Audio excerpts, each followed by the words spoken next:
भी तो मैं नहीं, ये मेरे हमनवा चाहते हैं दरमियाँ, फिर भी क्यों है दूरियाँ, ये मुझे तो पता।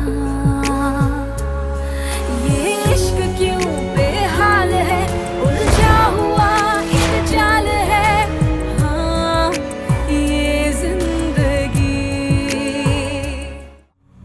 آخیش بیا، چقدر اینجا جای جالبیه، لوستر موسترم داره. این یکی عجب بدبختیه.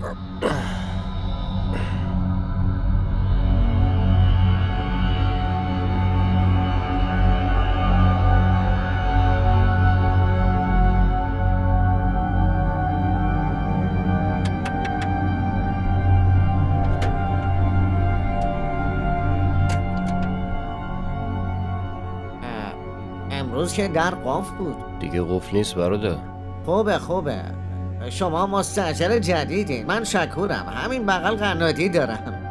بفرمایید شیرینی. چقدرم زحمت کشیدین، من باید بهتون شیرینی بدم. نه یه لحظه، این برای شما نیست، اینو برید تو اتاق بالایی بذارین، این برای ایشونه، باید قبل از ساعت 11 برسونمش، چون ساعت 11 مغازه رو میبندم و دوباره میام. چی؟ حرفاتون عجیبن. طبقه بالا مگه کی هست؟ به کی شیرینی باید بدم؟ نه آقا ولش کن، شما فقط برو اینو بذار تو اتاق، همینو تمام. اجازه مرخصی بدین. برادر ببین چی میگم، ببخشید. شرمنده، من باز برم. ببخشید برادر، ببین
کیه؟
برفام خوب گوش بده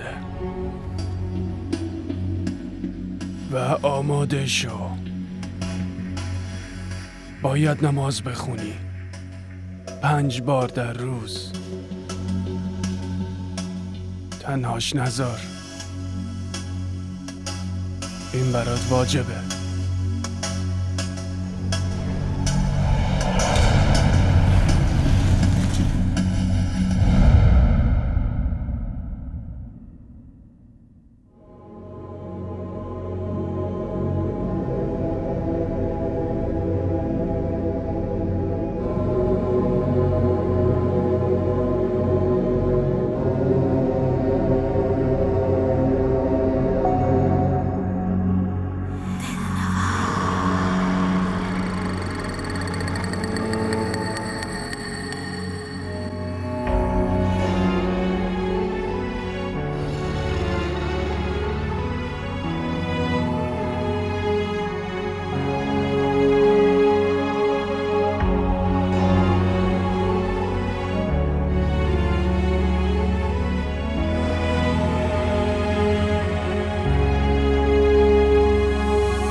شما صدام کردین حضرت بیبی؟ آره دلنواز، کجا بودی؟ تو خونه آدم جدیده اومده. رفته بودم بهش درس بدم. خانواده اومده؟ چند نفره؟ فعلا فقط یه پسره اومده. مادر پدرش نیستن. یادته که بهت چی گفتم؟ آره؟ فعلا سخت نگیر. باید خیلی از اینا استفاده کنی. جوری نترسونشون که از اینجا فرار کنن. من به حرف شمام حضرت بیبی، وگرنه که خودم فرارشون دادم.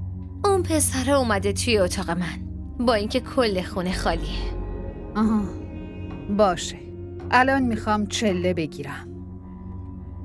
اون دیروز بهم حمله کرد. میخوام تو هم همینجا باشی و اگه لازم شد بهم کمک کنی. اون خیلی قویه. چشم، دیروز خودم فهمیدم. من همینجا هستم. باید صبح ظاهر بشی. فعلا ساکت باش.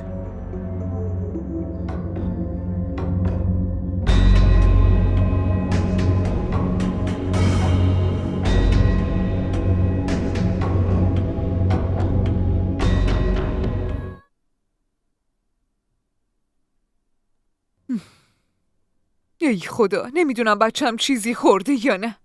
برای چی اینقدر به فکر پسرتی؟ اگه به فکرش بودی که فراریش نمیدادی. چی میگی؟ من فراریش دادم؟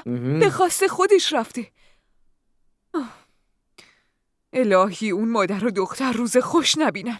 استغفرالله، اصلا کار خوبی نیست نفرینشون کنی. آخه تو چه پدری هستی؟ پسرت به جای خونه تو بیمارستانه، بعد تو عین خیالت هم نیست. خدای نکرده مگه مریضه؟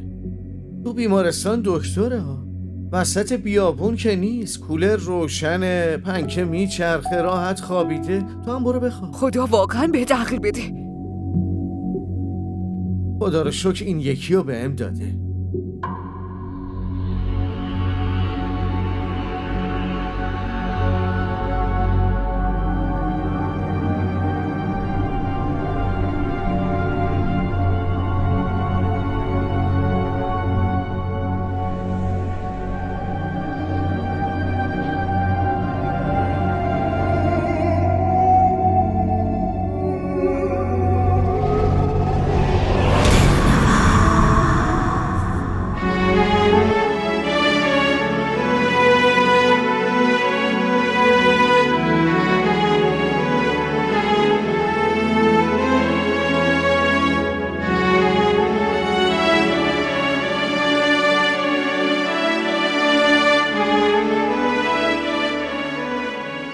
ای روی تخت من خوابید.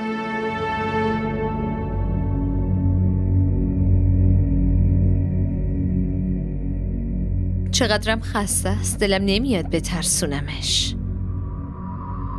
از تخت من پاشو.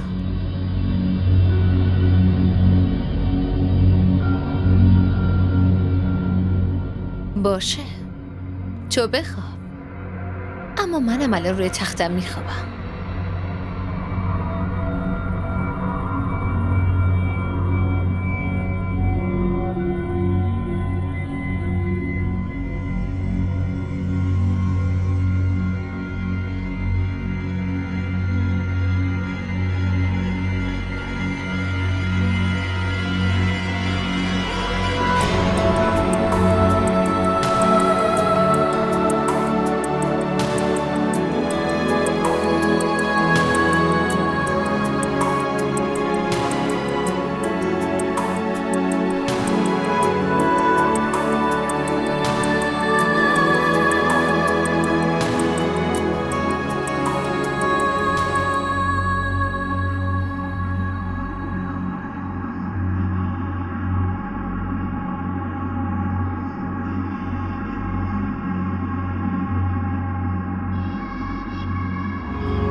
خالد با فؤاد حرف زدی یا نه؟ نه، برم دفتر بهش زنگ بزنم. راستی گفتم که غذای مورد علاقه فؤاد رو درست کنم، تو ببری بیمارستان بهش بدی ها؟ باشه. شب حتما میبینمه. میگم مثلا یه چیزی خودم درست میکنم و میبرم بیمارستان. نه لازم نیست، گفتم که خودم براش میبرم. آره مامانشو فراموش کرده به خاطر اون چش سفید رفته نشسته تو بیمارستان. خیلی خوب اشکالی نداره، بالاخره میفهمه چی درسته. چرا اول صبح اینقدر غر میزنی؟ دارم میرم سر کار، با خنده بدرقم کن. مگه داری میری عمره که بخندم و بدرقت کنم ها؟ خوش با حال فؤاد که تو بیمارستانه. الان منظور چیه؟ هیچی، برم دفتر یه چند ساعتی آرامش داشته باشم. این زن که تا لحظه آخر باید غر بزنه. فؤاد اگه به من رفته بود که هیچ وقت اینجوری نادونی نمی کرد. پدر و پسر لنگه همین والا.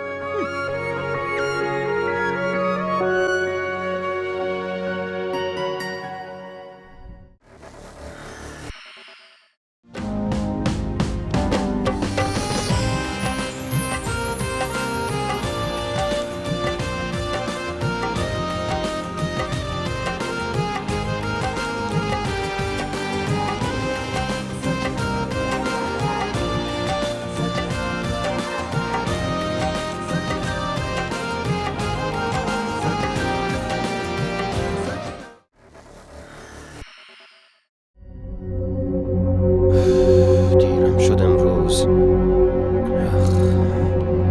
ای بابا.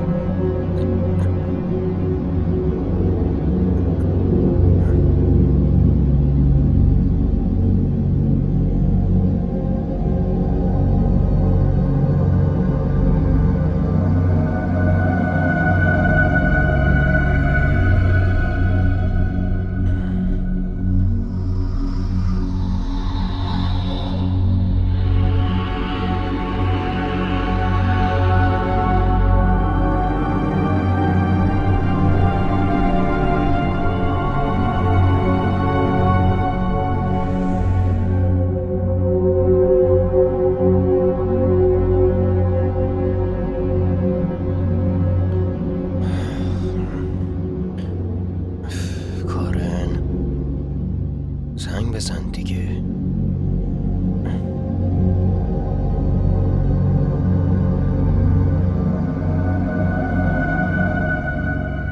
کارن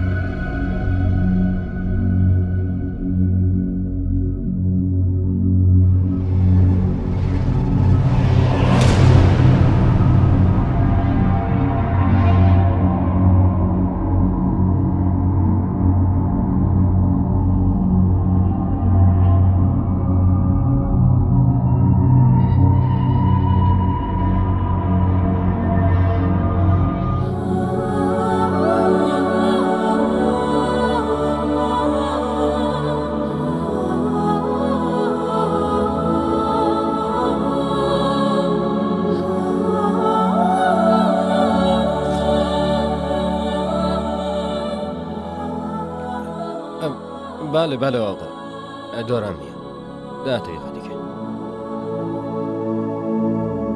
छुपी छुपी आवाज है ना खुल सके वो राज है हाँ ये जिंदगी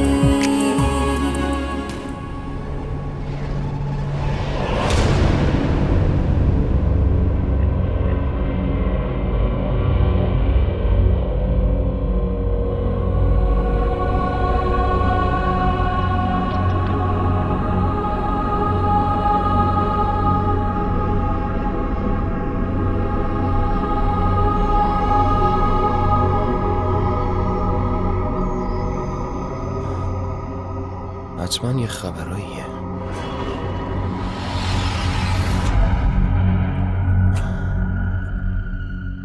باشه، برمیگردم میفهمم.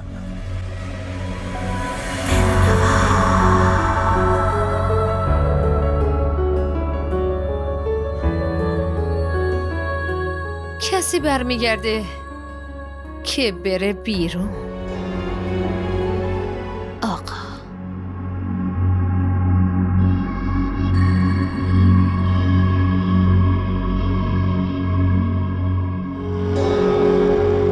بابا روشن شد دیگه. دیر شد، خواهش میکنم.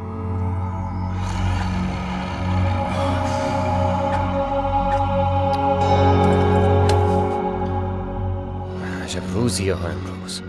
چی کار کنم؟ چرا امروز انقدر نحسه؟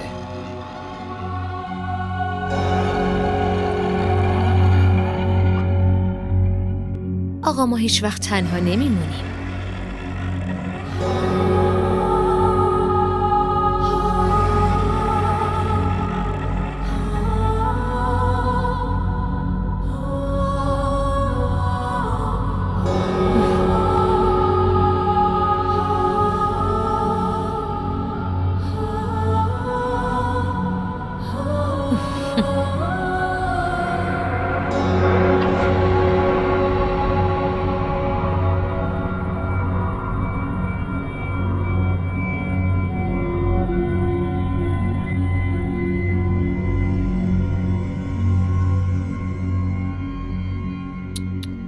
باشه، برو ببینم.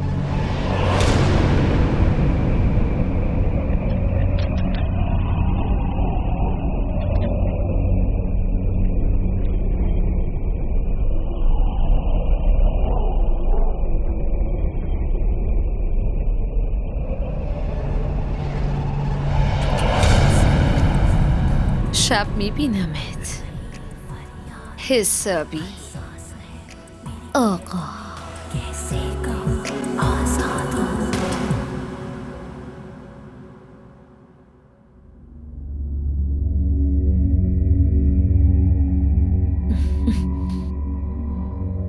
بیام تو خانم کوچیک. بیا دلنواز، بگو چه خبر؟ اوف خانم کوچیک خیلی خستم. همین الان همه خبرها رو به حضرت بیبی دادم.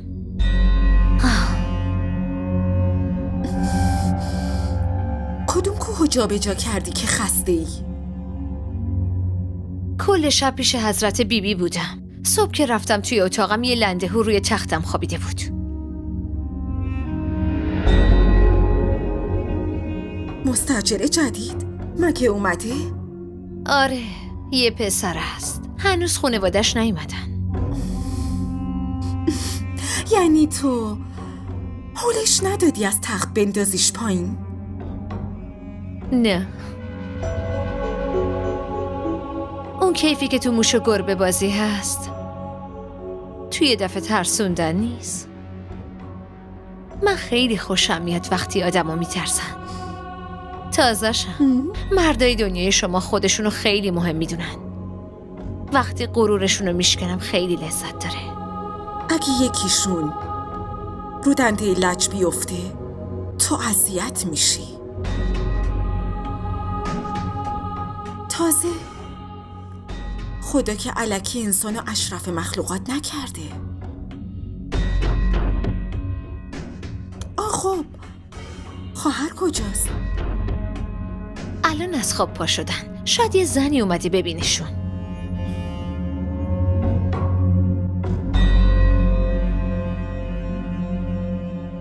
سلام افشان. علیک السلام. انگار داری میری. آره کارن داره تعطیل میشه، میرم دنبالش. حالا 10 دقیقه فرصت دارم، بشین. ببین افشان، یه خواستگار خیلی خوب برای کارن پیدا کردم. اگه عکسشو ببینی از خوشحالی میپری هوا. بگو کیه؟ خونش کجاست؟ کارش چیه؟ باشه میگم بابا، چقدر عجله داری؟ صبر کن یکم. بیا ایناش.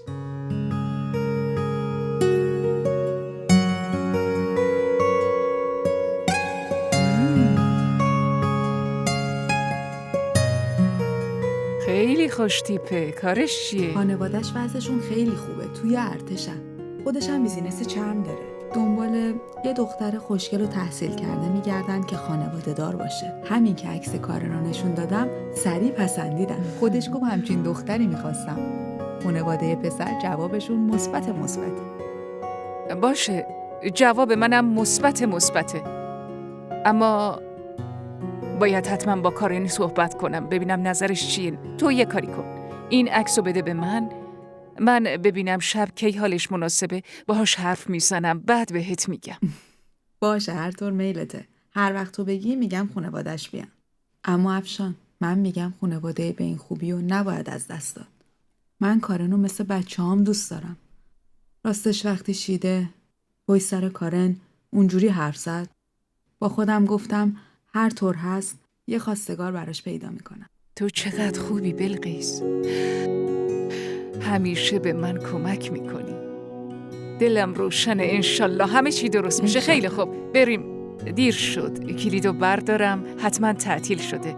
دستت در نکنه. تو رم میرسونم. بریم. باشه بریم. بریم. زود باش، زود باش. بریم. زود باش بریم. بدو دیر شد.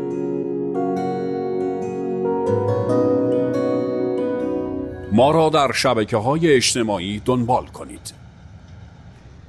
آزمایشاشو نوشتم، فقط سریع انجام بشه. باشه؟ بعدش هم جوابشو به هم بده. باشه؟ خدا رو شکر دکتر امجد کاری براشون پیش اومد. قبل اومدنیتون رفتن. خیلی از دستتون عصبانی بودن. میدونم. تو اوضاع عجیبی بودم، واسه همین دیر شد. چرا؟ چی شده؟ همه چی خوبه؟ خونمو عوض کردم، همین دیروز جابجا شدم، واسه همین بود. آقا شیرینی ندادین؟ ها؟ نه فعلا تنها رفتم. خانوادم نیست. خانوادم که بیان اون موقع شیرینی میدم. اما چی آقا؟ روبینا، تو به جن و پری و نمیدونم اینجور چیزا اعتقاد داری؟ نگین آقا. چطور؟ تو خونتون جن اومده؟ شاید خیالاتی شدم، اما از دیشب اتفاقای عجیبی که اصلا نمیتونم بفهممشون داره پیش میاد. اصلا نمیدونم چه خبره. نگید آقا، من خیلی از جن میترسم. منو میترسونین.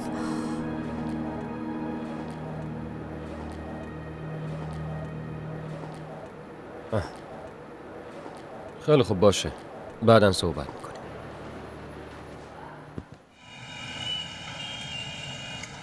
کارن، امروز خالت اومده بود، خاله بلقیس. واسه چی؟ مامان فؤاد دوباره چیزی گفته؟ نه دخترم، اون که تموم شد. به پسرش اجازه نداد. داستان اون که تموم شد. یه خواستگار برات پیدا شده.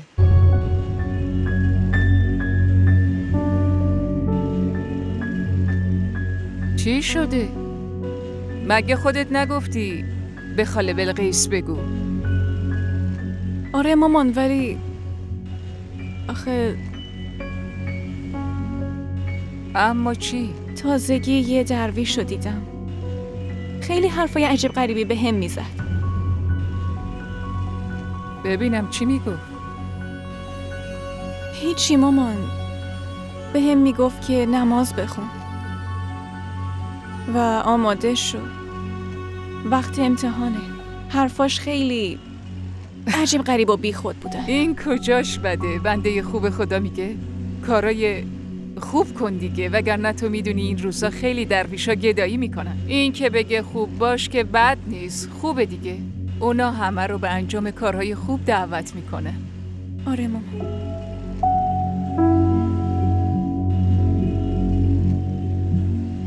چیزی دیگه ای هست؟ نه. خاله ندا چه خواستگاری رو معرفی کرد؟ پسر خیلی خوبی رو معرفی کرده بلقیس. عکسش هم آورده بود. من که دیدم خیلی خوشم اومد.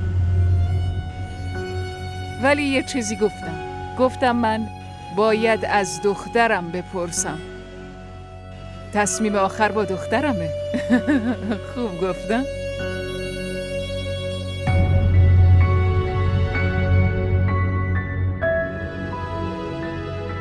خوب گفتم آره؟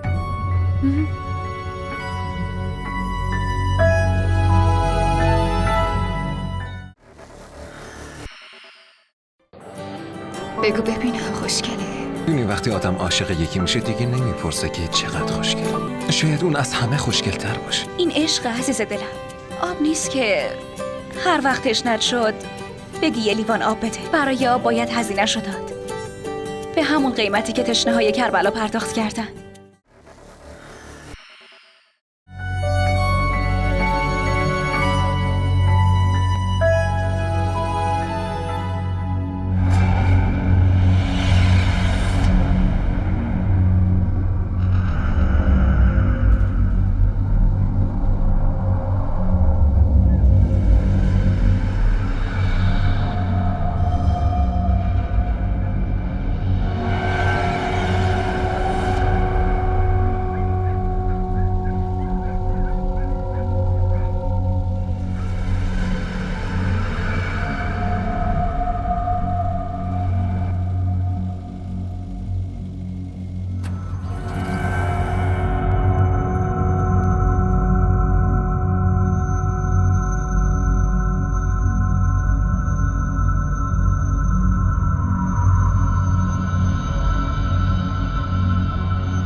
اون پسر رو فعلا ولش کن.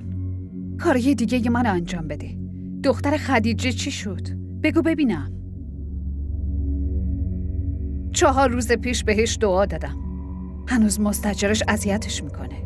و از همه مهمتر مادر شوهر الماس. بگو ببینم چی کار کردی؟ رفتن تو خونه الماس خیلی سخت حضرت بیبی. مادر شوهرش خیلی دعا میخونه. همه راههای خونشون به من بسته است.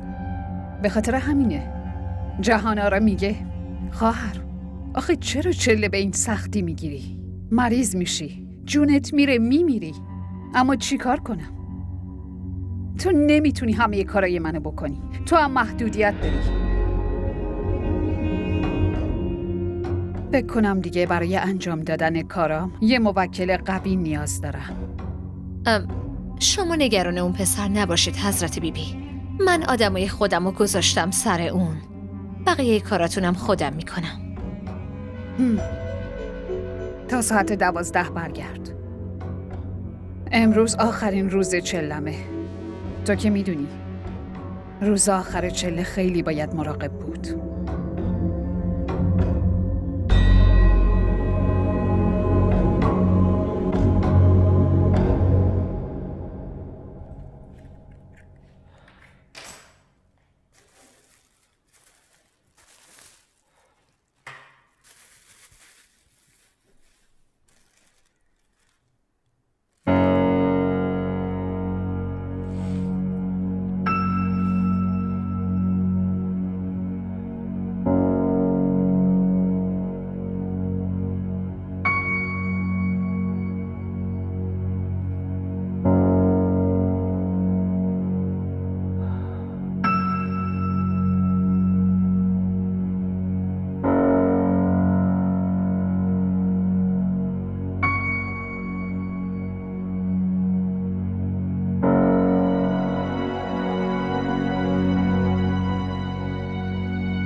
ما را در شبکه‌های اجتماعی دنبال کنید. کارن اینو ببین. این کیه؟ ناصره. کارخونه چرم داره. آها. پس این همونیه که خاله ندا معرفیش کرده؟ آره.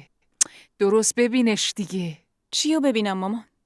من که بهتون گفتم هر کسی که شما بپسندین برای من خوبه.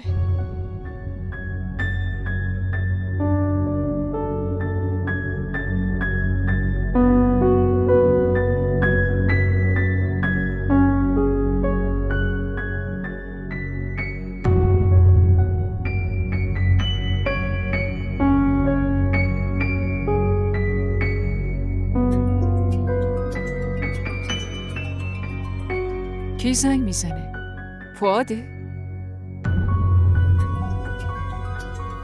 جواب بده دیگه. درست نیست آدم اینطوری جواب نده. هم تو میدونی هم من که تو همه این اتفاقات اون هیچ تقصیری نداره. درست نیست اینطوری بهش بی‌محلی کنی. آخه مامان ببین، تو که نمیخوای ازدواج کنی. تصمیم تو گرفتی دیگه. باشه، ماجرا تمومه. اما باهاش حرف بزن. بی‌محلی کردن درست نیست. همه ی حرفا درست، اما همسایمون که هست. آدم نباید اینطوری رابطه‌شو با همسایش خراب کنه. آفرین، گوشی تو جواب بده.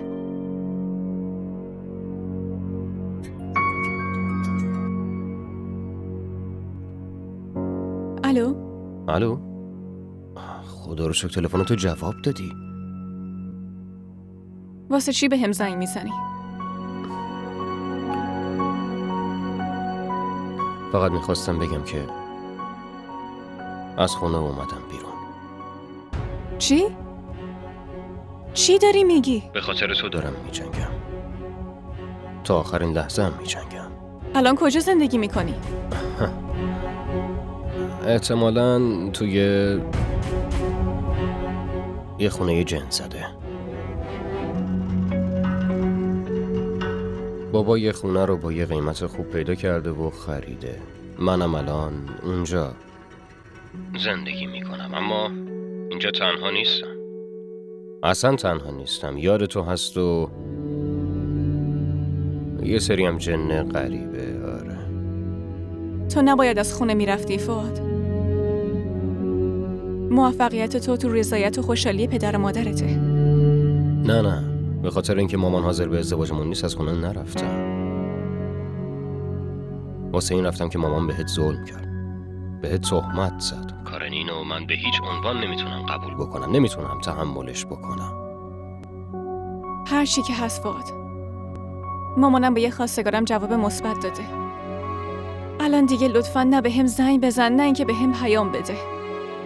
لطفاً فؤاد. همه چی تموم شده. تموم شده. کارن. الو. الو.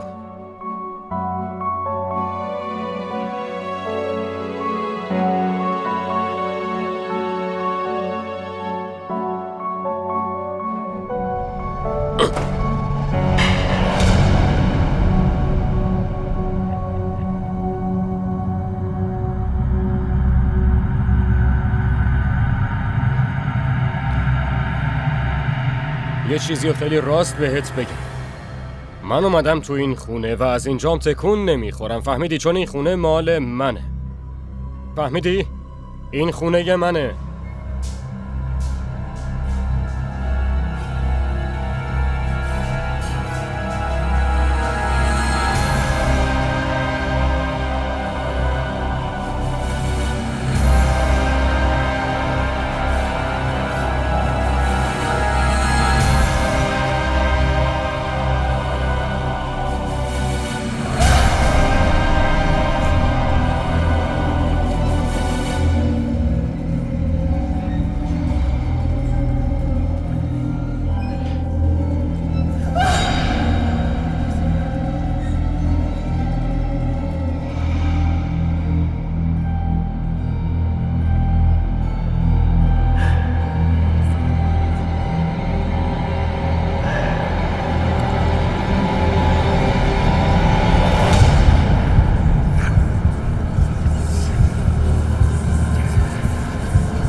ای بابا من نمیترسم. من از چیزی نمیترسم. نمیترسم. نمیذارم کسی اذیتم کنه. حتی اگه همه دنیا ضد من بشن. میخوای بیشتر اذیتم کنی؟ میخوای بیشتر اذیتم کنی؟ باشه. آتیش میزنم خونه رو. شنیدی؟ خونه رو آتیش میزنم.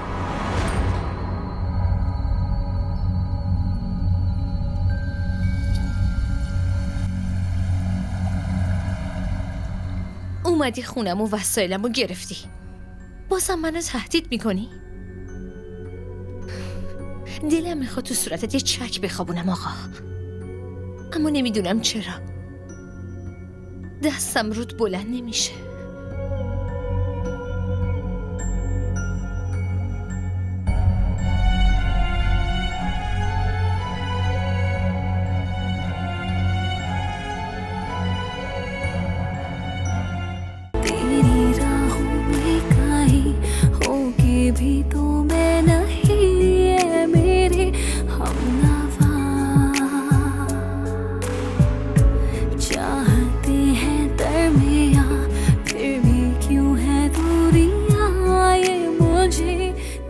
DDTV ارائه کننده بزرگترین سریال های درامای ترکی، کره‌ای، پاکستانی دوبله شده به فارسی می باشد. لطفاً سابسکرایب کنید و عضوی از خانواده ما شوید.